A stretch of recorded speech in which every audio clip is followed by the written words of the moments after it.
Në zbatim të marrëveshjes së bashkëpunimit ndërmjet Ministrisë së Brendshme dhe Ministrisë së Arsimit dhe Sportit për realizimin e programeve kombëtare sigurie e të rinjve, strukturat e policisë së shtetit në qarkun e Gjirokastrës kanë vijuar takime sensibilizuese. Takimet e fundit janë zhvilluar me nxënësit e klasave të 6 të shkollës së mesme të bashkuar Bilal Golemi në Gjirokastër. Jemi një ndër shkollat më të qeta, do ta thosha, do ta theksoja, për sa i përket këtij kuadri, por gjithsesi është shumë më mirë të parandalojmë se sa më pas të merren masa. Po ngritja e zërit edhe nga ana e policisë, bashkëpunimi ynë me ta, bën që dhe komuniteti ta kthej pak më shumë kokën edhe të bëhet më bashkëpunues me ne.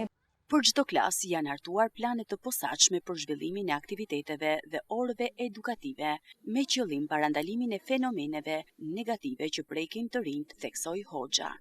Çdo klasë kujdestari ka orët e veta edukative, ku një pjesë të tyre jo të vogël e zën pikërisht dhuna, duhani, pra masat parandaluese, po njëkohësisht dhe edukimi në këto kuadre.